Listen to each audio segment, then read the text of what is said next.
سورہ المومن ہے 24واں پارہ اور آیت نمبر ہے اس کی 69 69 احمده واصلي على رسوله الكريم اما بعد فاعوذ بالله السميع العليم من الشيطان الرجيم بسم الله الرحمن الرحيم ألم تر إلى الذين يجادلون في آيات الله أنى يصرفون الذين كذبوا بالكتاب وبما أرسلنا به رسلنا فسوف يعلمون إذ الأغلال في أعناقهم والسلاسل يسحبون في الحميم ثم في النار يسجرون ثم قيل لهم أين ما كنتم تشركون من دون الله قالوا ضلوا عنا بل لم نكن ندعو من قبل شيئا كذلك يضل الله الكافرين ذلكم بما كنتم تفرحون في الأرض بغير الحق وبما كنتم تمرحون ادخلوا أبواب جهنم خالدين فيها فبئس مثوى المتكبرين صدق الله العظيم رب اشرح لي صدري ويسر لي أمري واحلل عقدة من لساني يفقهوا قولي آمين يا رب العالمين ألم تر إلى الذين يجادلون في آيات الله کیا آپ نے ان لوگوں کو دیکھا ہے جو جھگڑتے ہیں مجادلہ کرتے ہیں اللہ کی آیات میں، یعنی آیت کو دیکھا اور آیت کو مانا نہیں یا اس کا وہ مطلب نہیں لیا جس کے لیے وہ آیت تھی، تو یہ جھگڑا ہے۔ اور کوئی اللہ پاک سامنے تو بیٹھا نہیں کوئی لڑائی کرے گا، یعنی جو اللہ پاک نے جس مقصد کے لیے وہ آیت بھیجی ہے، وہ نشانی بھیجی ہے، وہ اس سے وہ سبق جب نہیں لیتے تو اس کا مطلب یہ کہ جھگڑا ہو گیا اللہ پاک سے، کہ اس کا مطلب وہ نہیں جو تو کہتا ہے۔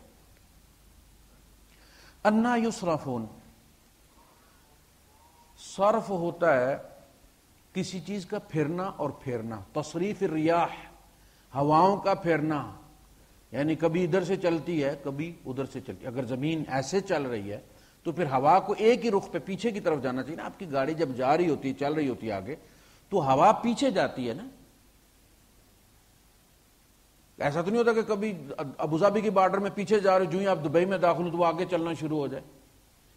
لیکن یہ زمین کا عجیب چکر ہے کہ زمین تو ایک ہی طرح سے چل رہی ہے، لیکن ہوائیں جو ہے کبھی ادھر سے آتی ہیں کبھی ادھر سے آتی ہیں۔ تصریف الریاح، تصریف المیاہ ہوتا ہے، پانی بارش یہاں ہوئی ہے لیکن پانی اس کا جا کے سمندر میں نکل رہا ہے پائپ کے ذریعے، اس کو لکھا تصریف میاہ الامطار، بارش کے پانی کا ڈرینیج۔ یعنی اسی طرح آیات جو ہیں ان کا مقصد یہ ہے کہ آیت ایک جگہ ہے مگر اس سے استفادہ جو لوگ کریں وہ کہاں سے کہاں تک وہ پہنچا ہوا، کہاں کہاں وہ نشانی وار کرتی ہے۔ صرف ایک پانی کو دیکھا جائے تو کہاں کہاں تک اس کے فوائد ہیں اور اس سے جو اخذ کیا جا سکتا ہے۔ ایک عام آدمی اپنی پیاس کو روتا ہے نا کہ یہ پانی میری پیاس بجھاتا ہے، یہ بھی اس کے لیے نشانی ہے۔ اس کی عقل کی حد تک وہ بھی خالی نہیں جاتا۔ اس سے آگے بڑھ کے پھر ایک سائنسدان ہے، جب وہ دیکھا ہے دو گیسوں کو جوڑا گیا اور کتنے پریشر سے جوڑا گیا اور کتنی ریشو کے ساتھ جوڑا گیا اور یہ بنایا گیا، اور پھر ان گیسوں کی جو اپنی پراپرٹیز ہیں وہ کیا ہیں، اور جو چیز تیسری بنی ہے وہ کیا ہے، تو وہ بھی اس سے نشانی اخذ کر رہا ہے لیکن اس کی ڈیپتھ زیادہ ہے۔ تو اپنی اپنی عقل کے مطابق، جیسے آپ سپر مارکیٹ میں جاتے ہیں تو ہر بندہ اپنی جیب کے مطابق وہاں سے خریداری کرتا ہے، وہ تو بھری ہوئی ہے۔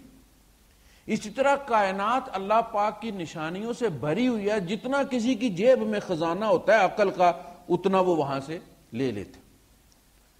تو یہ تصریف ہے انا یصرفون، وہ کیسے پھر جاتے ہیں۔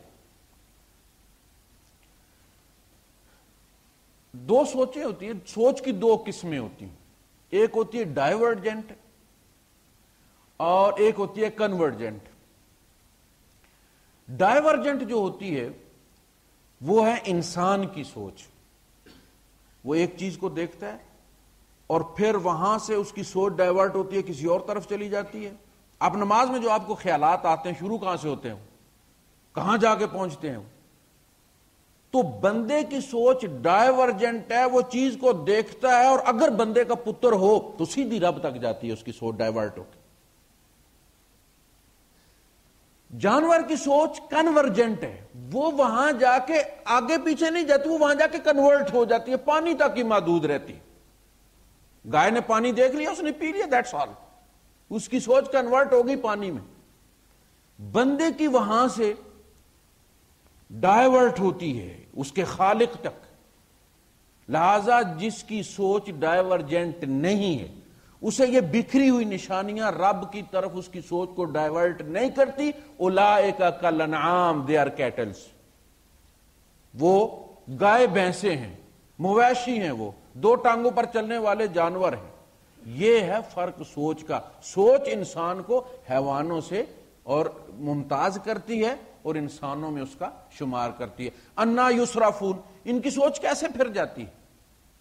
یعنی بجائے اس کے کہ بچے کو دیکھیں اور انہیں خدا یاد آئے, انہیں اللہ یاد آئے, کیسے اس نے بنایا ہے, کیسے میری شکل وہاں کاپی اتاری ہے, یہ کیسے بنایا کہ آنکھوں کے جو پتلیاں ہیں ان کو اوور لاک کر دیا, یہ آپس میں جڑ نہیں گئی.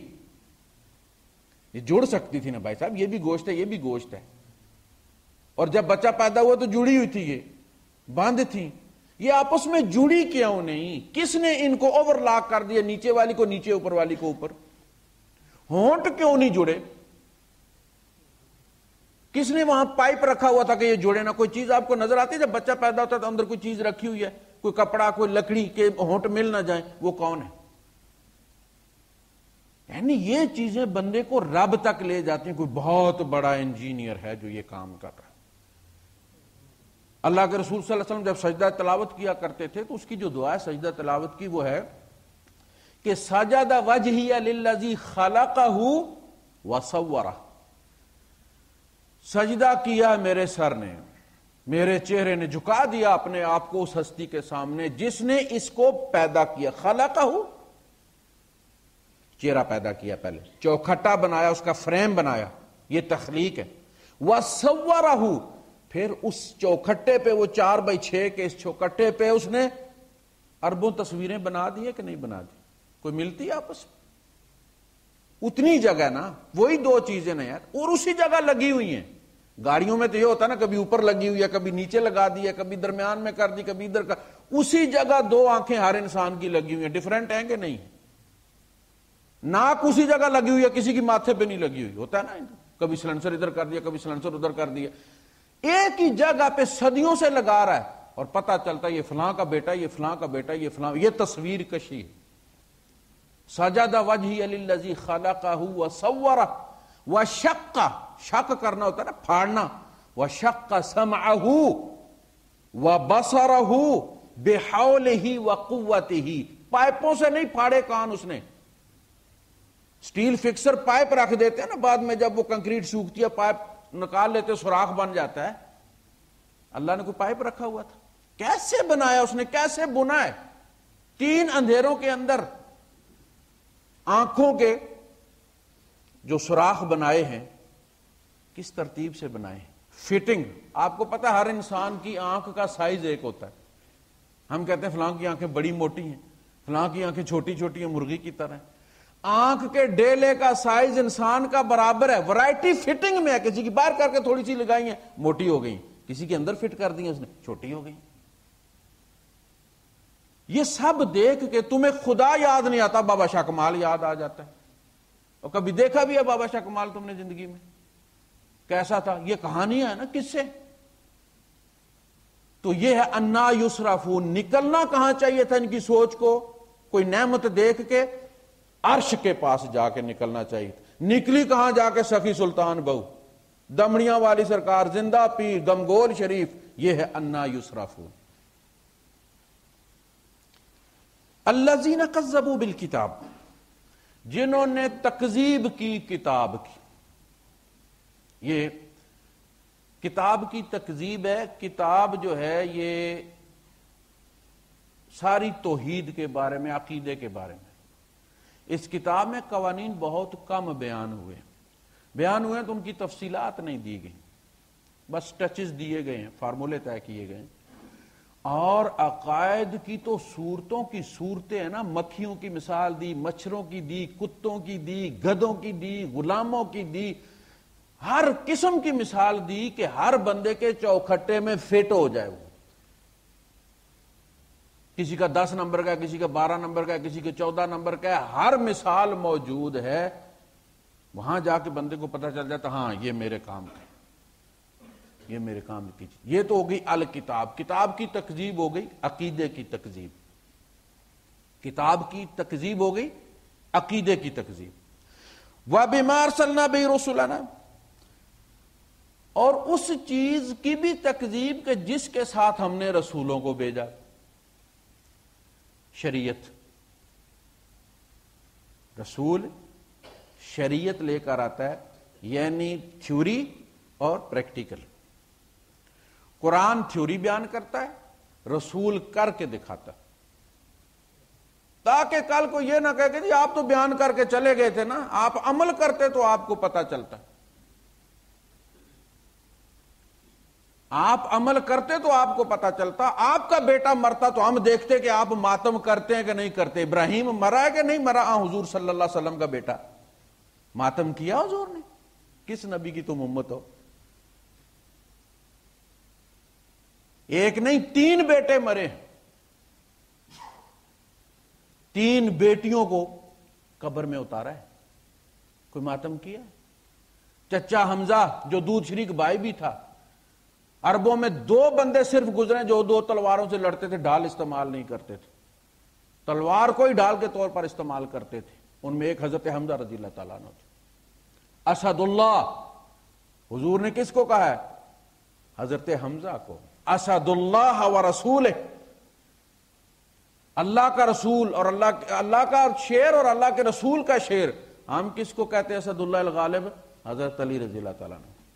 آپ نے فرمایا ان عمی حمزہ تھا، یقیناً میرا چچا حمزہ سید الشہداء الی یوم القیامہ، قیامت تک آنے والے شہیدوں کا سردار ہے. ہم سید الشہداء کس کو کہتے ہیں؟ امام حسین رضی اللہ تعالیٰ عنہ، جو مسلمانوں سے لڑ کے شہید ہوئے. یعنی ہم نے تو تاریخ کا بھی بیڑا غرق کر دیا، عقائد کا بھی بیڑا غرق کر دیا. تو رسول کیا لے کر آتے ہیں؟ پریکٹس. رسول کو رسول چننا. ایک شیعہ ذاکر، میں اپنی ویب سائٹ پہ گیا عثمان رحمان والی پر، تو وہاں حسین کا ذکر تھا نا، حسین کس کے ہیں؟ تو حسین سے متعلق، ایچ سے متعلق جتنے بھی تھے وہ ساتھ میں آئے ہوئے تھے، یوٹیوب والے. وہ اس میں ایک ذاکر کہہ رہا تھا کہ اللہ پاک جس کا نام القوی ہے وہ بھی واسطوں اور وسیلوں کا محتاج ہے، اور تم اللہ سے زیادہ طاقتور ہو گئے ہو کہ تمہیں وسیلے کی ضرورت نہیں. اللہ تم تک اللہ محمد تک پہنچانے کے لیے جبرائیل کا محتاج. یہ وہ کہہ رہا ہے. نقل کفر نہ باشد. اور محمد تک پہنچانے کے لیے جبرائیل کا محتاج، اور ہم تک پہنچانے کے لیے محمد کا محتاج. تم کہتے ہو رب کو وسیلہ چاہیے، تم کہتے ہو تمہیں وسیلہ نہیں چاہیے. یہ سوچ ہے اس کی. اور بعد کے جو مجمع بیٹھا ہوا وہ ہاتھ اٹھا کے جناب داد دے رہا ہے. بازار یہ پتہ چلتا ہے کہ بڑی ٹھوس دلیل ہے. بات تو اس کی لگتی ہے نا دل کو کہ ہر واقعی جب اللہ واسطوں کا محتاج ہے تو پلٹ کے ہم واسطوں کے محتاج نہیں ہیں. بات یہ ہے بھائی صاحب کہ اللہ محتاج نہیں، اللہ کسی چیز کا محتاج نہیں. ایک وقت تھا نہ جبرائیل تھا، نہ میکائیل تھا، نہ اسرافیل تھا، نہ اسرافیل تھا، نہ عزازیل تھا، نہ آدم تھے، نہ جنت تھی، نہ دوزخ تھی. خدا تھا، اپنی انہی طاقتوں کے ساتھ خدا تھا. اور ایک وقت آئے گا ان میں سے کوئی بھی نہیں رہے گا. کل من علیہا فان ویبقی وجہ ربک ذو الجلال والاکرام. جنت ختم کر دی جائے گی، جہنم ختم کر دی جائے گی، انسانیت، فرشتے، جبرائیل، اسرائیل کو بھی موت آ جائے گی، اس نے بھی مرنا، بڑی بری موت مرنا ہے، بڑی تکلیف ہوگی اس کو. کہا گیا کہ اس وقت جب اس کی جان اللہ پاک نکالے گا تو جو وہ چیخ مارے گا، اگر اس وقت اہل سما اور اہل دنیا موجود ہوتے تو سارے ہلاک ہو جاتے اس کی چیخ سے. سب کو مار دے گا اور صدیاں گزر جائیں گی، اسی طرح اکیلا رہے گا جس طرح پہلے اکیلا تھا. وہ محتاج نہیں ہے. ہم محتاج ہیں کہ رب درمیان میں واسطے ڈالے. ہم محتاج ہیں، رب محتاج نہیں ہم تک پہنچانے کا. ہم اللہ کے کلام کا تحمل نہیں کر سکتے. اللہ کے کلام کا تحمل ہم نہیں کر سکتے، لہذا ہماری کمزوری کو دیکھتے ہوئے اللہ نے درمیان میں رحم کیا اور واسطے ڈالے. اس لیے رسول کو کیا کہتے ہیں؟ رحمتن. رسول کو کیا کہتے ہیں؟ رحمتن. یہ رحم رب کا کے درمیان میں رسول ڈالا اس نے. اور حضور کے ہیں رحمت للعالمین. یہ تو ہو گئی ایک بات کہ یہ محتاجی ہماری ہے کہ رب درمیان میں واسطے ڈالے، رب کی نہیں ہے. لیکن کیا رب کمزور ہے؟ ہم تو رب کے علم تک نہیں پہنچ سکتے، کیا رب بھی ہمارے اندر تک نہیں پہنچ سکتا؟ انہ علیم بذات الصدور نحن اقرب الیہ من حبل الورید. وہ تو سنتا ہے نا، وہ تو سینوں کے رازوں سے بھی واقف ہے نا، کہ تم منہ سے کچھ اور مانگ رہے ہو، تمہارے دل میں کچھ اور ہے. حضور بار بار زید کو کہہ رہے تھے نا، امسک علیک زوجک واتق اللہ، بیوی کو پکڑے رکھ، طلاق نہ دے اور اللہ سے ڈر. اگر اندر دل میں کہہ رہے تھے کہ تو نے طلاق دی تو میرے گلے پڑ جانی ہے، مجھے آسمائے سے گزرنا پڑنا ہے، مجھے پھر اس وقت کے رواج کے مطابق بہو سے نکاح کرنا پڑے گا. پھر قیامت آ جائے گی، 2500 سال کا قانون ٹوٹے گا تو لوگ پتہ نہیں کیا کیا افسانے بنائیں گے. اللہ پاک نے فرمایا وَتُخْفِي فِي نَفْسِكَ مَا اللَّهُ مُبْدِيهِ. آپ اپنے جی میں وہ خدشہ چھپائے ہوئے تھے جو ہو کر رہنا تھا، اللہ اسے کرنے والا تھا.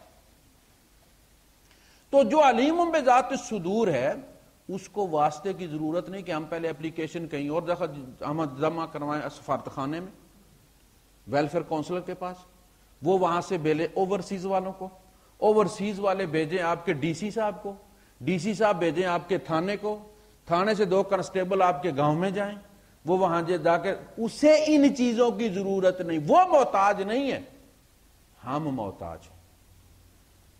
مانگنے کے لیے ہمیں واسطے کی ضرورت نہیں ہے، ہمیں واسطے کی ضرورت نہیں ہے، چونکہ انہ علیم بذات الصدور. اگلی مثال یہ کہ ایک بندہ گنگا ہے، بہرا بھی ہے. ہماری برادری بھری ہوئی ہے گنگوں بہروں سے. ایک تو ویسے بھی پہاڑی علاقے میں یہ زیادہ زبان کا مسئلہ، تو شاید کوئی کیلشیم ویلشیم کی کمی ہوتی ہے وہاں پہ، پہاڑی پانی میں وہاں گنگے زیادہ ہوتے ہیں. اور گنگے اس لیے ہوتے ہیں کہ سنتے نہیں ہیں. تو ہماری برادری میں ڈھیر لگے ہوئے، ہر گھر میں 1-2 گنگے گنگیاں، 2 گنگے گنگیاں ہیں. میرے شاید 5-6 پھوپھیوں کے بیٹے ہیں جو اس طرح سے گنگے بھی ہیں، بہرے بھی ہیں. اب آپ بتائیے، وہ گنگا، اس کے بھی بچے ہیں، شادی شدہ ہے. میرے 2 کزن ہیں، پھوپھی کے بیٹے یہاں شارجہ میں ہیں، یہی بچے انہوں نے رکھے ہوئے، شادی شدہ ہیں، بچے آگے، اور بچے بولتے ہیں، سنتے بھی ہیں. ہم نے دیکھا صحیح میں سے گنگے پیدا کیے، گنگوں میں سے صحیح دے رہا ہے. ان گنگوں کو سے ٹھیک نہیں کر سکتا تھا. وہ کام سے تھکے ہوئے آتے ہیں، سب سے پہلے نہا کے، سب سے پہلا کام، وہ بھوکے بھی ہوتے ہیں، سب سے پہلے نماز پڑھتے. جمعے والے دن وہ سب سے پہلے جا کے بیٹھ جاتے ہیں. اچھا مولوی کیا کہہ رہا ہے انہیں کوئی نہیں پتا، سنتے ہی نہیں. وہ بول رہا ہے، وہ اس کے منہ کی طرف دیکھتے ہیں، صرف اس لیے کہ یہ اللہ کا گھر ہے، اللہ نے پہلے بلایا ہے اور ہم پہلے آ گئے ہیں. انہیں یہ بھی نہیں پتا ہے کہ جنت ہوگی، انہیں یہ بھی نہیں پتا ہے کہ جہنم ہوگی. انہیں یہ بھی نہیں پتا 70 گز لمبی جو ہے وہ زنجیر ہوگی، وہ اتنا لمبا سانپ ہوگا، ان چیزوں کا اسے پتہ نہیں انہیں۔ گرمی میں جا کے وہ پہلے بیٹھ کے خطبہ سنتے، ان کے بھی بیوی بچے ہیں، وہ بھی بیمار ہوتے ہیں، ایک کو گاڑی لگی ہے بیچارے کی، اس کی ایک آنکھ چلی گئی ہے، پتہ ہی نہیں چلا گھر والوں کو، 2 سال کے بعد ڈاکٹر کے پاس لے کے گئے، اس نے کہا یہ تو پتھر بن گیا، ختم ہو گئی آنکھ۔ اچھا دوسری آنکھ میں ویسے بھی اسے بیماری ہے، رات کو نظر ہی نہیں آتا، اس کو دن کو نظر آتا، وہ نہیں دعا مانگتے، اتنے خشوع و خضوع سے ہاتھ اٹھا کے وہ مانگتے ہیں۔ کیا مانگتے ہوں گے؟ انہیں تو الفاظ بھی نہیں پتا، انہوں نے اللہ بیتے بھی نہیں سنی ہوئی، انہیں تو یہ بھی نہیں پتا کہ پانی کو پانی کہتے ہیں، الفاظ نام کی کوئی چیز ان کی وکیبلری میں ہے ہی نہیں، مسائل ہیں ان کے، وہ سنتا ہے کہ نہیں سنتا؟ انہ علیم بذات الصدور، وہ سینوں میں سے ڈریج کرتا ہے۔ اس کے علاوہ وہ اپنا مسئلہ کس کو بیان کر سکتے ہو بھائی صاحب؟ سخی سلطان بہو تو بولتا تھا سرائکی، اسے پشتو نہیں آتی تھی۔ بابا شاہ کمال بولتا تھا، پاگل تھا ویسے، وہ مینٹل تھا، تھوک گرتا رہتا، اپنی اولاد کوئی نہیں تھی اس کی۔ ہمارے یہاں تو یہ ہے نا، جس کو لوگ دھکے مارتے رہتے ہیں، دفن کرنے کے بعد 2 جنڈے ٹھوک کے دیوتا بن جاتا، ڈیپو کھول لیتا بچے دینے کا۔ وہ پٹواری بولتا تھا، وہاں کوئی گورا آ جائے اسے مانگے تو کیا مانگے گا؟ وہ جو سب زبانیں جانتا ہے، گنگوں کی زبان بھی جانتا ہے، اسے کیوں نہ مانگا؟ محتاجی ہماری ہے، وہ محتاج۔ یہ کہنا کہ جو محتاج ہے وہ رب نہیں، ہم تو یہ مانتے کہ اگر کسی مرحلے پہ جا کر رب بھی محتاج ہو جائے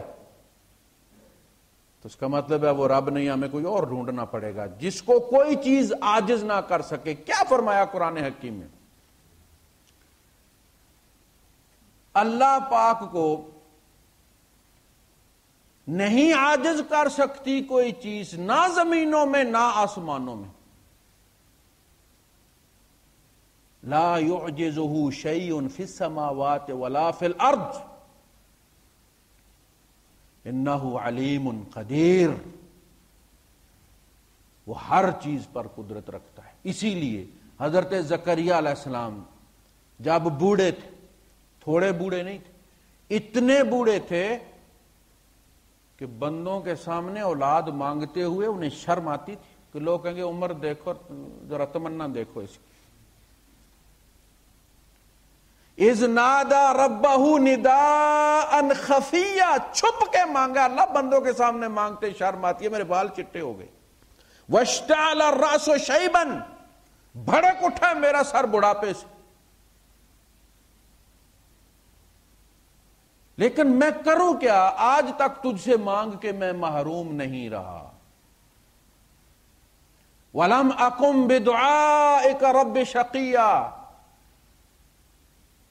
یہاں تک کہ جب اللہ پاک نے بشارت دی ہے تو سب سے زیادہ تعجب کس کو ہوا؟ اسی زکریا کو خود ہو گیا تعجب، سرپرائزڈ۔ قال ربی انا یکون لی غلام، اللہ پاک کیسے ہوگا بیٹا؟ اور یقین نہیں تھا تو مانگا کیوں تھا؟ لیکن انسانی جذبات ہے نا۔ قال کذالک، میں اسی طرح دوں گا تمہیں، جوان نہیں کروں گا، ورنہ لوگ کہیں گے کہ اللہ اولاد دینے کے لیے جوانی کا محتاج ہے۔ شیعہ کہتے ہیں کہ 40 سال کی خدیجہ کو اتنے بچے کیسے ہو سکتے ہیں جی؟ میڈیکل یہ کہتی ہے کہ 40 سے اوپر عورت جو ہے وہ موسٹلی بانجھ ہو جاتی ہے، بچے پیدا کرنے کے قابل نہیں رہتی، وہ بھی تو ایک آدھ کہیں سے رڑتا کھڑتا آ جائے تو آ جائے۔ وہ کہتے ہیں حضرت فاطمہ صرف حضور کی بیٹی ہیں، باقی 3 جو ہیں وہ خدیجہ کے پچھلے شوہر کی۔ حالانکہ تاریخ وائز حضرت زینب اور رقیہ اور کلثوم اور قاسم اور ان سب کی ڈیٹ وائز ہے کہ فلاں کے بعد فلاں پیدا ہوا، فلاں کے بعد فلاں پیدا ہوا۔ اگر رب محمد کو اولاد دینے لگے صلی اللہ علیہ وسلم تو وہ محتاج ہو گیا کہ خدیجہ اب جوان کروں میں پہلے 25 سال کی پھر اس کو اولاد دوں، تم زکریا کو نہیں دیکھتے؟ بغیر اسی طرح دیا کہ نہیں دیا؟ دیا۔ فرمایا وَقَدْ خَلَقْتُكَ مِن قَبْلُ وَلَمْ تَكُ شَيْئًا، میں تمہیں پہلے پیدا کر چکا ہوں جبکہ تو کچھ بھی نہیں تھا. ذرا غور کر، اب تو ہے نا، اس وقت تو تھا ہی نہیں. یہ میرے کام ہے. اصلحنا له زوجہ ووهبنا له فاستجبنا له ووهبنا له یحیی واصلحنا له، تسلیہ جس کو کہتے ہیں آپ، مینٹیننس کرنا. واصلحنا له زوجہ، ہم نے اس کی بیوی کا مینٹیننس کر دیا، بڑھاپے میں ہی دے دیا. اچھا جی آگے چلیں. حضرت مریم اگلے رکوع میں شروع ہوتا ہے سلسلہ ان کا. قالت ربی انا یکون لی غلام ولم یمسسنی بشر، اللہ مجھے کیسے بیٹا ہوگا، مجھے تو بشر نے چھوا تک نہیں.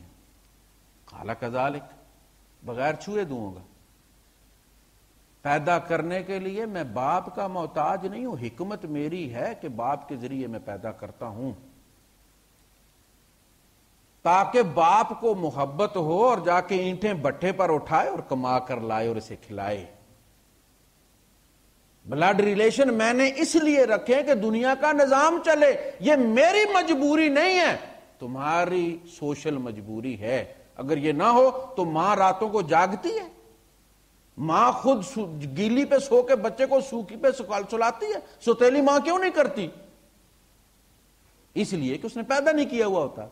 لہذا پیدا کرنا ماں سے اور پیدا کرانا باپ کا تمہاری سوشل ضرورت ہے، تمہارا معاشرہ چلانے کے لیے میری ضرورت نہیں. میں نے آدم بغیر ماں اور باپ کے پیدا کر کے دکھا دیا.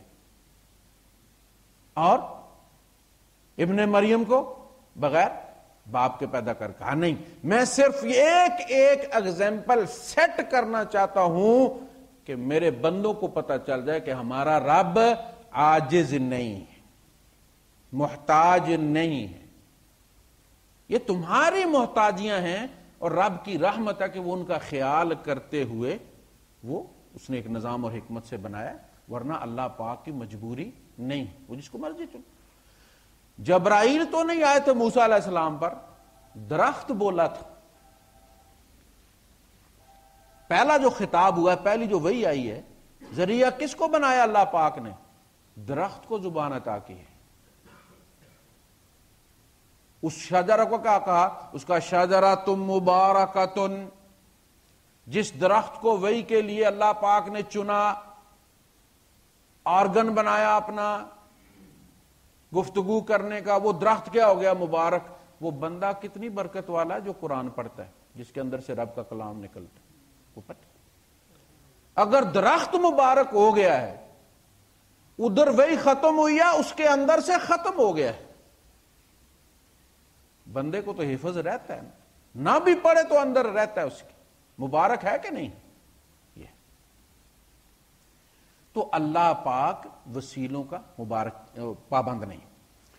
ہمارے عام طور پہ ریفرنس دیا جاتا ہے کہ جی قرآن حکیم میں آیا یا ایھا الذین آمنوا اتقوا اللہ وابتغوا الیہ الوسیلہ، اے ایمان والو اللہ سے ڈرو اور اس کی طرف وسیلہ ڈھونڈو.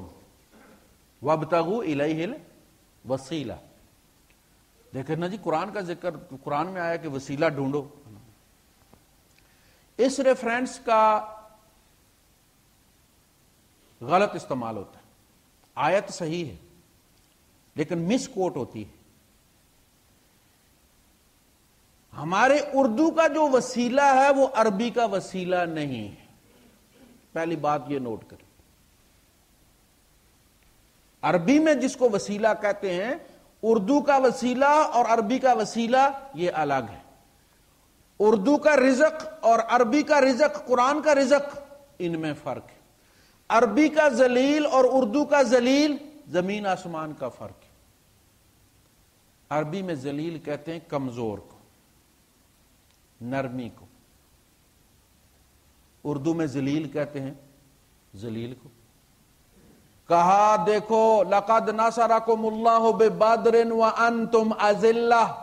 ذلیل کی جمع کیا ہے؟ اذلہ.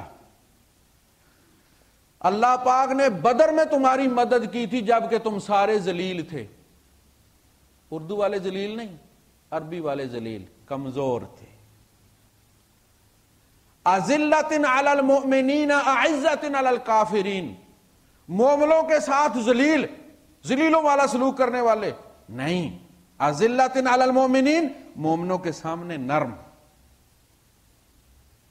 کچھ زیادتی کر بھی جائے تو خاموش، اعزۃ علی الکافرین، لیکن کافر ذرا بات کر کے دیکھے، جسے اقبال نے کہا ہو حلقہ یاراں تو بریشم کی طرح نرم، اور رزم حق و باطل ہو تو فولاد ہے مومن۔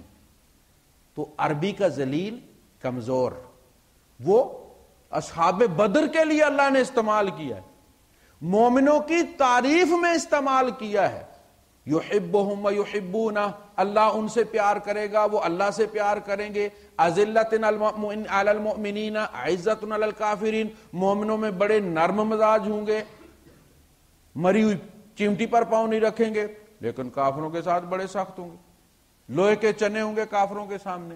ایک تو بات یہ ہوگی۔ آیت کی تفسیر کرتے ہیں عبداللہ ابن عباس رضی اللہ تعالیٰ عنہ، ان سے بندہ سوال کرتا ہے کہ واتقوا اللہ وابتغوا الیہ الوسیلۃ کا مطلب کیا ہے؟ کہتے ہیں کہ اس کا مطلب یہ ہے کہ اللہ سے ڈرو اور اسی کی طرف اپنی حاجتیں بڑھاؤ، ارفع الیہ حاجاتکم، اپنی حاجتیں اسی سے مانگو۔ دیکھیں آیت کیا ہے اور استعمال کس طرح ہو رہی ہے۔ وابتغوا الیہ الوسیلۃ کا مطلب ہے کہ اپنی حاجتیں اسی سے مانگو۔ عربی میں وسیلہ حاجت کو کہتے ہیں، ورنہ جب آپ دعا کرتے آتے محمد الوسیلہ، اللہ پاک محمد کو وسیلہ دو، یار محمد سے بڑھ کے بھی کوئی وسیلہ ہے؟ محمد اور رب کے درمیان بھی کوئی وسیلہ ہے جس کی تلاش ہے محمد کو؟ آپ سوچتے نہیں ہیں جب آپ دعا مانگتے ہیں اذان کی تو آپ کیا کہتے ہیں؟ آتے محمد الوسیلہ، اللہ پاک محمد مصطفیٰ صلی اللہ علیہ وسلم کو وہ حاجت عطا فرما، پوری کر وہ حاجت ان کی۔ کون سی؟ وابعث مقام محمود، انہیں مقام محمود پر فائز فرما۔ تو یہاں حاجت ہے کہ محمد صلی اللہ علیہ وسلم کی حاجت پوری فرما، یہ نہیں کہ ان کو وسیلہ کو درمیان میں اور کو پیر بابا آ جائے درمیان میں جس کو جا کے یہ بکرا چڑھائیں۔ اسی طرح اس بندے نے یہ کہا پلٹ کے، یہ بہت لمبی حدیث ہے، یہ پوری تفسیر جو ہے عبداللہ ابن عباس رضی اللہ تعالیٰ عنہ، وہ بندہ کہتا ہے وَهَلْ تَعْرِفُ الْعَرَبِ، کیا عرب اس چیز کو جانتے تھے کہ وسیلے کا مطلب حاجت ہے؟ کہا نعم۔ الا تسمع شعر، آپ تم نے یہ شعر نہیں سنا؟ اس کا نام ان کو ان للناس علیک وسیلۃ، ان دیکھیں قرآن کی تفسیر میں ہمیشہ قرآن میں جو بھی چیز استعمال ہوئی ہے وہ عربوں میں مستعمل تھی، عربوں میں مستعمل تھی، عرب اس کو جانتے تھے، انہیں کسی تفسیر کی ضرورت نہیں، ان کے مثالیں بھی ان کے معاشرے کی تھی اور زبان بھی انہی کی تھی۔ اللہ کے رسول صلی اللہ علیہ وسلم وہ جو آیا سورہ اس میں آیا ہے اپنے المدثر میں، تو اس میں لفظ استعمال ہوا قسورہ، کأنہم حمر مستنفرہ، جیسے یہ بھڑکے ہوئے گدھے ہیں، فرت من قسورہ، یہ شیر سے بھاگے ہیں۔ آپ نے ڈاکومنٹری میں دیکھا ہے وائلڈ لائف میں کہ جب زیبروں پر وہ پڑتا ہے شیر آ کے تو ان کے دوڑنے کا انداز آپ نے دیکھا، اور وہ کس طرح سے بھدک گرتے ہیں، وہ بھاگتے ہیں۔ یہ وہ سین ہے کہ جب یہ شیر سے بدک کر دوڑتے ہیں تو بعض تو گر کر اپنی گردن تڑوا لیتے ہیں، کوئی کدھر گرتا ہے کھائی میں، کوئی کدھر گرتا۔ یہ ایسے پتہ چلتا ہے یہ مکے والے یہ بدکے ہوئے گدھے ہیں، فرت من قسورہ، یہ شیر سے بھاگے ہیں۔ جو ضدی تھے نا وہ کہنے لگے جی یہ قسورہ کون سی عربی ہے جی، یہ قسورہ کیا ہے؟ انہوں نے یہ پوائنٹ اٹھایا کہ یہ کسی اور زبان کا لفظ ہے جو نبی کریم صلی اللہ علیہ وسلم کو جو بندہ سکھاتا ہے یہ اس کی زبان کا ہوگا، ہمارے عربوں میں تو نہیں بولا جاتا۔ اللہ کے رسول صلی اللہ علیہ وسلم نے فرمایا کہ اپنے فلاں بندے کو لے کر آؤ جو ان میں سب سے عمر رسیدہ تھا۔ وہ آیا، آپ نے فرمایا اجلس، وہ بھی بیٹھنے لگا تھا تو آپ نے فرمایا قم، وہ کھڑا ہو گیا۔ پھر آپ نے اسے کہا کہ اجلس، وہ بیٹھنے لگا تھا، پھر حضور نے کہا قم، وہ پھر کھڑا ہو گیا۔ تیسری بار جب حضور نے کہا اجلس، وہ بیٹھنے لگا، حضور نے قم، تو اس نے کہا اتسخر منی یا ابن القسورہ، اتسخر منی یا ابن القسورہ، اور شیر کے پتر، تو مجھ سے مذاق کر رہے؟ تو آپ نے ان کی طرف دیکھا جنہوں نے اعتراض کیا تھا. اب اس بندے سے جا کے پوچھو کہ شیر کو قسورہ کہتے ہیں کہ نہیں کہتے، جاؤ. نکلوا دیا نا. تو انہوں نے کوٹ کیا شعر عربی کا، ان للناس الیک وسیلۃ فاقتحلی واخضبی، لوگوں کی تجھ سے حاجات ہیں، لوگوں کو تجھ سے تمنائیں ہیں، لہذا سرما ڈال کے رکھا کر، میک اپ کر کے رہا کر.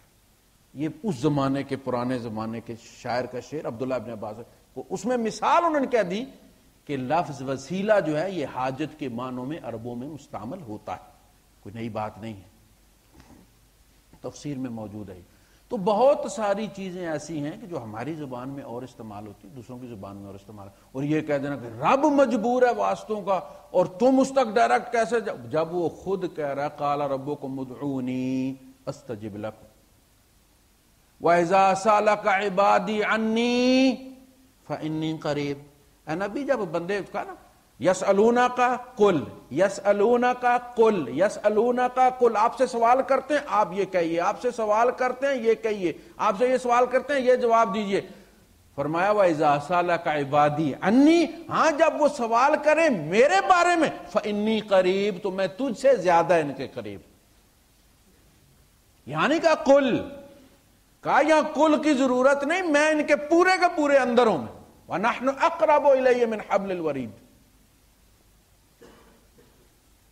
تو ہم محتاج ہیں، رب محتاج نہیں ہے. یہ بات کہنا کہ جی جب اس نے کہہ دیا کہ سیدھے قال ربکم ادعونی، تو اس سے مانگنا ہماری ذمہ داری ہے. اور وہ ہر جگہ سنتا ہے، ہوا معکم اینما کنتم، وہ کس لیے ہمارے ساتھ اگر اب بھی ہمیں ایجنٹ کی ضرورت ہے. ایک تو ہوتا ہے نا بھائی صاحب کہ آپ کا اپنا سفارتخانہ نہیں ہوتا، تو آپ کہتے ہیں کہ جناب علی ترکی ہمارے جو ہے وہ سفارتی امور ترکی کا سفارتخانہ ادا کرے. جب کسی ملک کے ساتھ ہمارے تعلقات ٹوٹ جائیں سفارتی، تو وہاں جو پاکستانی وانی ہوتے ہیں انہیں پاسپورٹ رینیو اگر کروانا ہے یا اٹیسٹیشن کروانی ہے سندوں کی، تو پھر کوئی اور سفارتخانہ ہوتا ہے جس میں ایک سیکشن کھلتا ہے، پاکستان سیکشن. ٹھیک ہے، جب اللہ خود آپ کا سفارتخانہ خود موجود ہے تو آپ پاسپورٹ اٹھا کے ترکی والے سفارتخانے میں چلے جائیں، وہ آپ کا پاسپورٹ ہی دے کے کہیں گے بھائی صاحب ادھر جاؤ، وہ پاکستانی ایمبیسی وہاں ہے. جب اللہ کہتا ہوا معکم اینا ما کنتم، جہاں کہیں تم ہوتے ہو وہ تمہارے ساتھ ہے، تمہارے ساتھ ہے کیوں؟ اب بھی اگر ایجنٹ کی ضرورت ہے تو اس کا یہاں ہونا بیکار ہے کہ نہیں ہے؟ اللہ بیکار کام کرتے ہی نہیں، عبث کام کرتے ہی نہیں ہے. وہ اس لیے ہر جگہ ہے، رات کو بھی ہے دن کو بھی ہے، کہ ہمیں درمیان میں کسی کی ضرورت نہ پڑے. جو بھی تمہارا بس خفیہ تم میرے ساتھ بات کرو، حل کر دو. الذین کذبوا بالکتاب وبما ارسلنا بہ رسلنا، ہم نے جو رسولوں کو بھیجا تو رسول پریکٹیکل کر کے دکھاتے ہیں. اصل میں اللہ پاک درخت کو چنا موسیٰ علیہ السلام پر وحی کے لیے. درخت سے آواز آئی ہے نا، کیا؟ انہو، دیکھیں درخت کہہ رہا ہے اننی انا اللہ، سنو میں اللہ ہوں. آواز کہاں سے آ رہی ہے؟ درخت سے. لا الہ الا انا، کوئی نہیں ہے میرے کوئی الہ مگر میں، یعنی درخت نہیں، وہ بول رہا ہے. آواز کہاں سے آئی؟ درخت. درخت یہ کام کر سکتا تھا، اس ستون سے بھی رب کی آواز آ سکتی تھی، کوئی مسئلہ نہیں. لیکن یہ ستون بچی بیاہ کے ہمیں نہیں دکھا سکتا تھا کہ بچی ایسے بیاہ نہیں چاہیے. یہ ستون دانت شہید کروا کے پاؤں زخمی کروا کے نہیں دکھا سکتا تھا کہ صبر ایسے کرنا چاہیے. یہ ستون بچہ دفن کر کے ہمیں نہیں بتا سکتا تھا کہ دیکھو بچہ رب نے لیا ہے، اس کی چیز تھی، لے گیا ہے، ایک مومن کی حیثیت سے اس صدمے کا اس طرح مقابلہ کر. چونکہ یہ اس قرآن کو مانتے نہیں، ان کا اصل مسئلہ یہ ہے کہ یہ اس قرآن کو نہیں مانتے. ایک مجبوری ہے ان کی کہ وہ کام چلا رہے ہیں، ادروائز ان کی اپنی کتابوں میں لکھا ہو کہ اصلی قرآن وہاں موجود ہے اور غار میں موجود ہے، امام لے گیا ہے. سب سے پہلے جب امام مہدی نکلے گا تو سب سے پہلے جو سنیوں کے ہاتھ میں قرآن کے نام پر کتاب چل رہی ہے اس کو لے کے وہ جلائے گا. تو چونکہ ان کا ایمان نہیں، لہٰذا اس کو وہ کہتے رہتے دیکھیں جی یہ آیت کہیں اور نازل ہوئی تھی، انہوں نے کاٹ کے یہاں لگا دی ہے، یہ آیت وہاں نازل ہوئی تھی، انہوں نے فلاں جگہ کاٹ کے لگا دی ہے، تو پھر اللہ پاک نے حفاظت کس چیز کی ہے بھائی؟ وہ جو اس نے بڑے زوم سے کہا تھا، بڑے دعوے سے کہا تھا انا نحن نزلنا الذکر وانا لہ لحافظون، تو وہ دعویٰ تو گیا، چلا گیا۔ رسول آتے ہیں پریکٹیکل کر کے دکھانے کے لیے تاکہ لوگوں پر کوئی حجت باقی نہ رہے۔ اللہ پاک نے خود کہا ہے رسولا مبشرین و منذرین لئلا یکون للناس علی اللہ حجت، یہ رسول اس لیے بھیجے ہم نے کہ یہ کر کے تمہیں دکھائیں لوگوں کے پاس قیامت کے دن اللہ کے مقابلے میں کوئی حجت نہ ہو۔ کیوں؟ رسول کے رشتہ دار کوئی نہیں تھے، رشتہ داروں کو چھوڑا نہیں تھا حضور نے، رشتہ داروں نے ہی حضور کو زخمی نہیں کیا تھا، عقیل نے ہی حضور کے مکانوں پر قبضہ کر کے بیچ دیے تھے کہ نہیں بیچ دیے تھے؟ حضرت خدیجہ والا مکان عقیل نے قبضہ کر کے بیچ دیا تھا، اور اس کی برکت ایسی ملی کہ ساری زندگی مقروض رہے، قرضے سے نہیں نکلے۔ یہ اور طالب لڑنے آئے تھے، عقیل اور طالب لڑنے آئے تھے، ابو بکر لڑا نہیں ہے رسول سے، ابو طالب کا بیٹا طالب جس کے نام پر کنیت تھی ابو طالب کی، نام عبد المناف تھا، بت کے نام پر تھا، وہ طالب لڑ کے مرا ہے بدر میں کافروں کی طرف سے، عقیل گرفتار ہوا ہے، اور عقیل کا فدیہ دیا ہے گرفتاری میں حضرت عباس نے۔ حضور نے کہا کہ بھتیجے کا بھی دو، کیونکہ وہ تو عقیل تو غریب تھا، حضور کا سب کچھ بیچ کے بھی غریب تھا۔ حضور جب گئے ہیں مکہ فتح ہوا تو حضور نے ٹینٹ لگایا ہے، کیا بات؟ صحابہ نے کہا حضور آپ اپنے مکان میں نہیں جائیں گے؟ آپ نے فرمایا ہمارا مکان چھوڑا ہی کہاں ہے عقیل نے، عقیل تو بیچ کے کھا گئے۔ اب حضور فاتح تھے، چاہتے تو جا کے اپنے مکان پر قبضہ کر لیتے، اللیگل بیچا تھا عقیل نے، لیکن حضور کو پتا تھا اگر میں نے قبضہ کیا تو سارے صحابہ چل پڑیں گے۔ وہ مثال ہے نا کہ اگر جرنیل ایک گنا کھیت میں سے کھینچ لے تو فوج پورا کھیت برباد کر دے گی۔ اگر حضور صلی اللہ علیہ وسلم اپنے گھر میں گھستے اس دن تو سول وار ہو جانی تھی مکے میں۔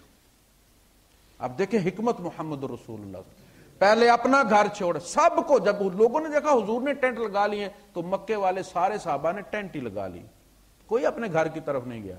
آپ نے ان سے کہا دیکھو تم اللہ کی خاطر اپنے گھروں کو چھوڑ چکے ہو، قرآن نے تمہاری قرآن کو قربانی کا اعتراف کیا، اخرجوا من دیارہم واموالہم فی سبیل اللہ، انہوں نے اپنا گھر بار اللہ کی خاطر بیچ دیا، چھوڑ دیا، اب تم اللہ کو دیا ہوا کیسے واپس لوگے؟ کس منہ سے ان گھروں میں واپس جاؤ؟ قرآن تمہاری تعریف کر چکا، قیامت تک پڑھی جاتی رہے گی، اب اس میں کیسے تبدیلی ہو سکتے؟ نہیں، انہوں نے پھر قبضہ کر لیا تھا، حضور بھی نہیں گئے، صحابہ بھی نہیں گئے۔ تو نبی اس لیے آتے ہیں تاکہ وہ کر کے دکھائیں، حضور نے کر کے دکھایا نا کہ اپنے گھر میں نہیں گئے، صحابہ بھی نہیں گئے۔ اگر یہ عمل نہ ہوتا تو لاجک یہ کہتی ہے کہ سب سے پہلا کام یہ ہے کہ اپنی چیز قبضے میں لو۔ اسی طرح رشتے عتبہ، عتیبہ اور معتب، تین بیٹے تھے ابو لہب کے، دو بیٹیاں تھیں، ان میں سے ایک بیٹی کافر مری، ایک بیٹی مسلمان ہوئی۔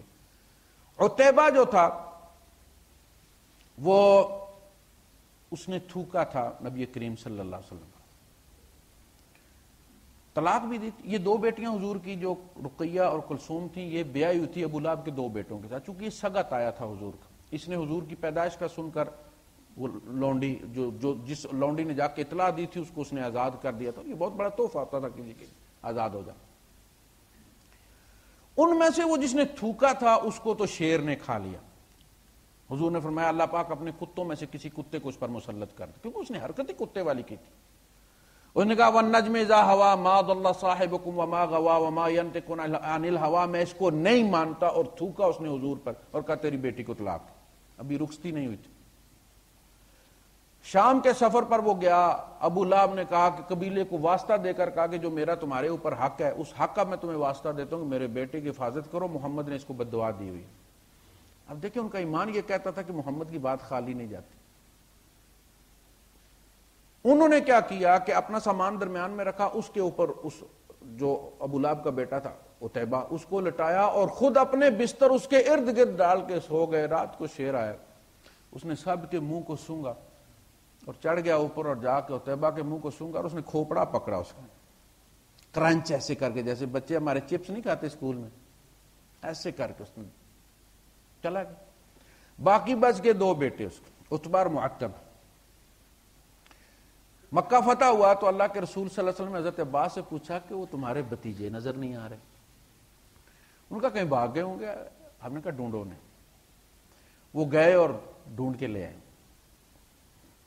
اللہ کے رسول صلی اللہ علیہ وسلم حرم میں تھے, آپ نے ان دونوں کو ساتھ لیا اور جا کے بیت اللہ کے ساتھ اپنی پشت لگا لی اور ان کے سامنے اسلام پیش کیا کہ ابھی وقت نہیں آیا کہ تم لوگ مسلمان. دونوں مسلمان ہو گئے. دونوں مسلمان ہو گئے اور پھر جب غزوہ حنین پہ گئے اللہ کے رسول صلی اللہ علیہ وسلم تو وہ دونوں ڈٹ کر لڑے حضور کے لیے. یعنی جب لوگ منتشر بھی ہو گئے تھے تو یہ پروانوں کی طرح حضور کے خچر کے گرد. دیکھیں یہ جو قوم تھی یہ بڑے دلیر لوگ تھے, بنو ہاشم جو تھے, تو وہ حضور کے خچر کے گرد طواف کرتے رہے, لڑتے رہے دونوں. اچھا جب وہاں سے یہ واپس آ رہے تھے اسلام قبول کر کے تو حضور نے دونوں کا ہاتھ پکڑا ہوا تھا ایسے اور پیار کے ساتھ لے کر آ رہے تھے. تو حضرت عباس نے کہا کہ اللہ کے رسول بہت خوش نظر آ رہے ہیں آپ. آپ نے فرمایا میں نے اللہ سے ان دونوں کو مانگا تھا, اللہ نے مجھے دے دیا. یار اس نے حضور کی بیٹی کو طلاق دی ہوئی تھی, ہم میں سے کوئی بھولنے کے لیے تیار ہے؟ کتنا اس زمانے میں کتنا بڑا جرم تھا نبی کی بیٹی کو اس طرح طلاق دینا, بلیک میلنگ میں. لیکن دین کی اہمیت اتنی تھی نبی کے نزدیک کہ مانگ کر لیا ہے وہ طلاق دینے والا کہ اللہ اس کو تو ہدایت دے دے, ابو لہب تو چلا گیا, اس کو دے دے. اور اللہ نے دی. یہ کیا تھا؟ یہ سبق تھا کہ تمہارے ذاتی اختلافات دین کی راہ میں حائل نہیں ہونے چاہیے.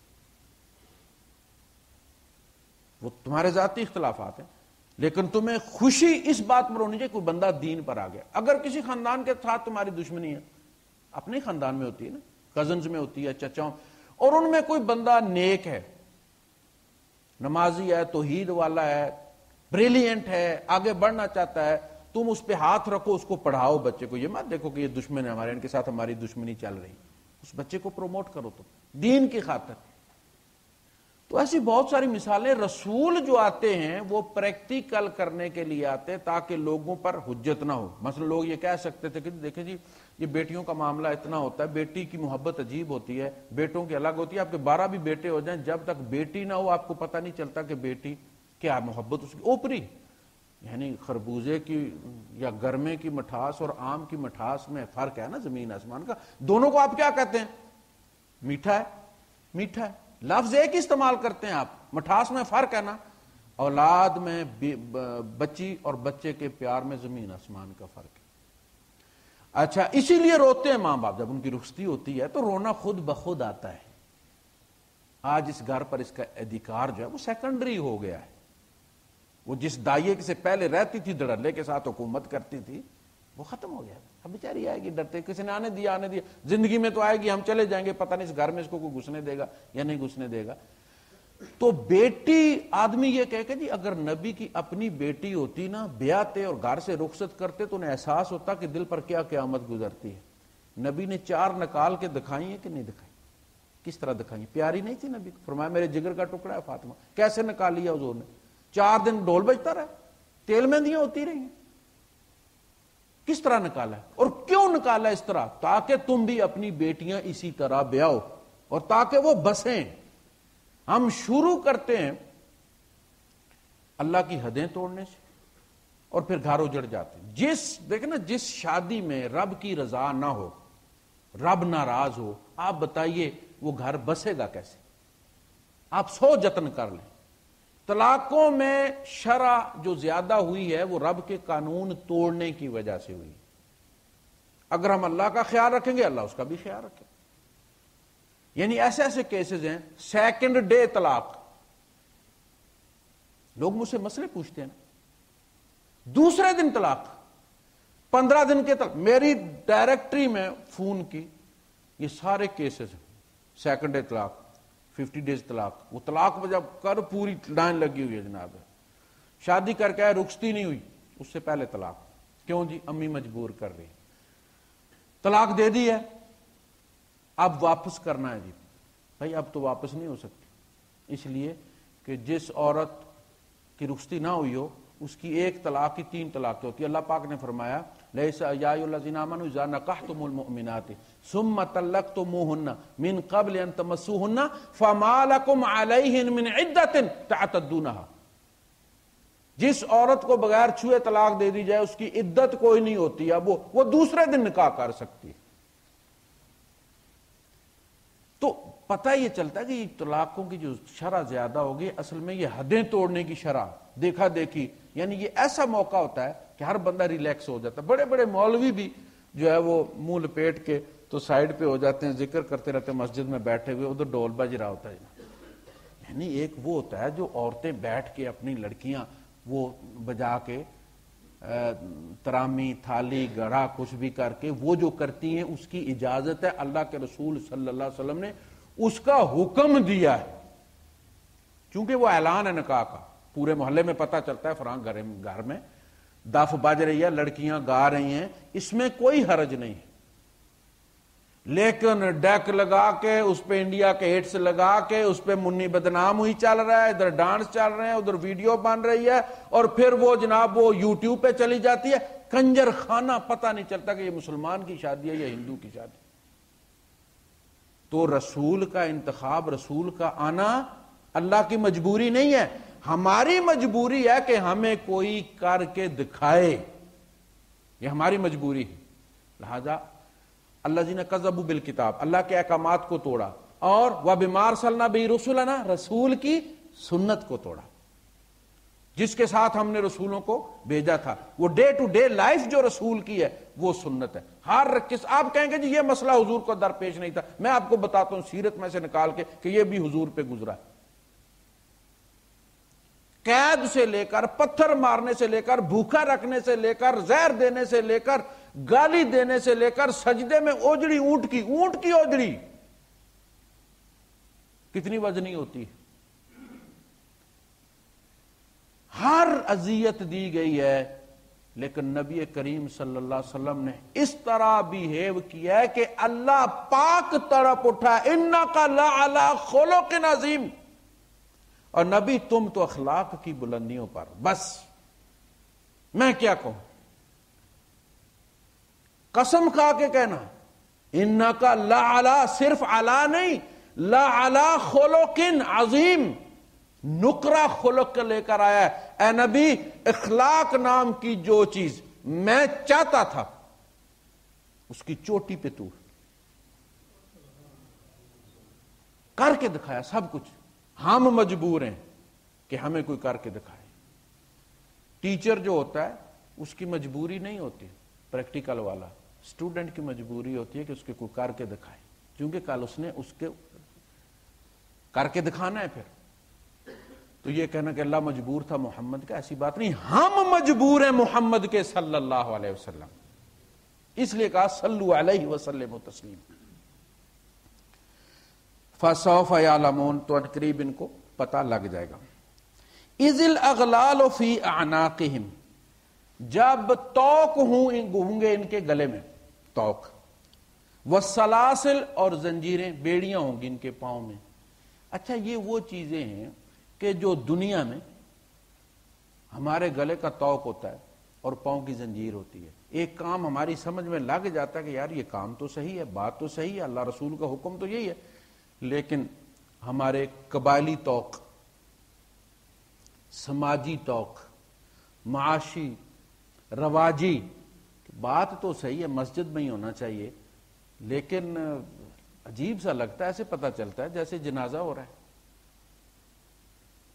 ہمارے چچی تھی، ان کی بیٹی کی شادی تھی، میرے چچا کی بیٹی کی شادی تھی، تو میں نے ان سے کہا کہ مسجد میں نکاح کرنا، تو وہ تو بولے نہیں، لیکن ان کی بیوی بے ساختہ بولی، یعنی اس بیچاری کا قصور نہیں، بے ساختہ اس کے منہ سے نکلا اللہ معاف کرے، میں بیاہ ہونے لگا، یہ جنازہ ہونے لگا مسجد میں۔ تو رواج آدمی کہتا ہے جی یہ تو برا لگتا ہے جی، اس طرح کس کو برا لگتا ہے؟ لوگوں کو برا لگتا ہے، اور جب اللہ رسول کو اچھا لگتا ہے تو لوگوں کو لگتا رہے برا۔ یہ کیا بات ہوئی کہ جو فلاں، اچھا آپ دیکھیں عزیز، آپ ان سے یہ کہتے ہیں کہ جی ہم آپ کی شادی میں شریک ہوں گے، دبئی سے آئیں گے، اتنا خرچہ کر کے آئیں گے، پورا گھرانہ آئے گا، اسکول سے بچوں کی چھٹیاں لیں گے، لیکن آپ مہربانی کر کے یہ جو آپ ویڈیو بنواتے ہیں لڑکیوں کی، آپ یہ مت بنائیں۔ اچھا، اب تو وہ زمانہ نہیں رہا نا کہ کسی خاص مووی میکر کو لے کر آئیں، ہر لڑکی کے پاس 2 2 3 3 موبائل اٹھائے ہوئے، یعنی لڑکیوں کی بھی اب اگر مجلس ہے وہاں لڑکا نہ جائے تو بھی لڑکیوں کا ڈانس کرنا اب جائز نہیں ہے، چونکہ لڑکیاں لڑکیوں کی بناتی ہیں، پھر اپنے بھائیوں کو دکھاتی ہیں، پھر بھائی اس کو یا تو کمپیوٹر سے، میموری کارڈ سے یا بلوٹوتھ سے ٹرانسفر کروا لیتے، ذرا بلو مجھے بھیج دینا، پھر وہ یوٹیوب پہ چڑھا دیتے ہیں، دوستوں کو دکھاتے ہیں۔ اب لڑکیوں کی مجلس بھی لڑکیوں کی مجلس نہیں رہی، وہ بھی لڑکے ہی سمجھیں آپ، وہاں بھی لڑکیوں کا دوپٹے اتار کے اور ایزی ہو کے اور وہاں ڈانس کرنا جائز نہیں ہے۔ آرام سے بیٹھے آپ، اور بابل دا ویڑا چھڑ کے ویراں تو دور چلی، ٹھیک، گڈیاں پٹولے چھڑ کے ہو کے مجبور چلی، گائیں آپ، کوئی مسئلہ ہے، لیکن بیٹھ کے لڑکیاں گالیں، کوئی حرج نہیں اس میں، لیکن اس میں بھی وہ دوسری لڑکیوں کو کہیں کہ مووی نہیں بنانی، اور اگر کسی کا وہ دیکھیں کوئی لڑکی بنا رہی ہے تو پکڑ کے اس کو ڈیلیٹ کریں، اس میں سے احتیاط کے ساتھ کریں۔ وہ تو یہ جو توق قیامت کے دن اللہ پاک ڈالے گا، اصل میں وہ توق ہوں گے جو ہم نے دنیا میں اپنے آپ کو ڈالے ہوئے ہیں، سماج کے، رواج کے، کہ جی رواج اسی طرح سب کرتے ہیں، فلاں بھی اس طرح کرتا ہے، تو یہ توق رواجی توق ہوں گے جو قیامت کے دن ہمیں نظر آ جائیں گے، اور یہ تو فزیکل توق بن گئے، جنہوں نے ہمیں روکا ہوا تھا یہاں ہمیں روکیں گے دین پر چلنے میں، یہی توق وہاں ہمیں روکیں گے جنت میں جانے میں، اور یہاں ہمیں انہی توقوں کے ساتھ اٹھا کر قبر میں رکھ دیا جاتا ہے، اور وہاں انہی توقوں کے ساتھ اٹھا کے جہنم میں پھینک دیا جائے گا۔ لہذا یہ توق دنیا میں توڑنے ہیں، وہ جو ہے کہ رب کس طرح چاہتا ہے کہ بندہ، یہ عبادت ہے۔ دیکھیں ہم نماز پڑھتے ہیں نا تو سب سے پہلے یہ دیکھتے ہیں کہ اللہ کے رسول صلی اللہ علیہ وسلم نے کیسے پڑھی، ریفرنس لیتے ہیں نا۔ نماز عبادت ہے، لہذا طریقہ بھی اللہ اور رسول دیں گے۔ اور بھائی صاحب، یہ جو نکاح ہے، انکحوا الایام منکم، یہ بھی اللہ کا حکم ہے اور اس کے رسول کا حکم ہے۔ النکاح من سنتی فمن رغب عن سنتی فلیس منی، یہ عبادت ہے، نکاح عبادت ہے، لہذا اس کا طریقہ بھی اللہ رسول سے پوچھو نا۔ یہ تم امیتابھ بچن سے کیوں لیتے ہو؟ یہ تم ایشوریا رائے کی طرح شادی کیوں کرتے ہو؟ ان کی پوجا بھی گانا بجانا ہے، ان کا تو کلچر ہے، گانا بجانا ہندوؤں کا کلچر اور عبادت ہے۔ یہ بھجن کے ساتھ گانا اور گیتا پڑھنا اور وید پڑھنا، یہ ان کی عبادت ہے۔ دیو داسیاں جو ہندو مندروں میں چھوڑ دی جاتی ہیں اللہ کے نام پر، ان کے بھگوان کے نام پر وہ چڑھا دیتے ہیں چڑھاوا، ان کو 7 سروں کا ڈانس سکھایا جاتا ہے کلاسیکل، وہ ڈانس کرتی ہیں اور وہ ڈانس ان کی عبادت ہے۔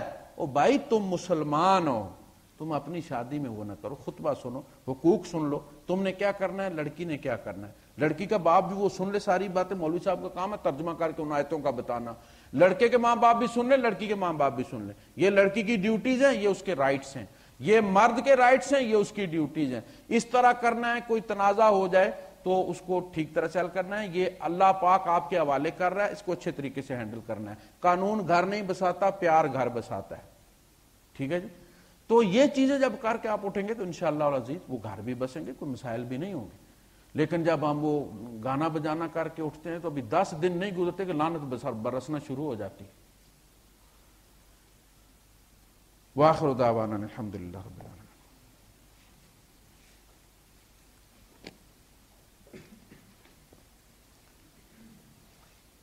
جی وہ سوالات کا ہم نے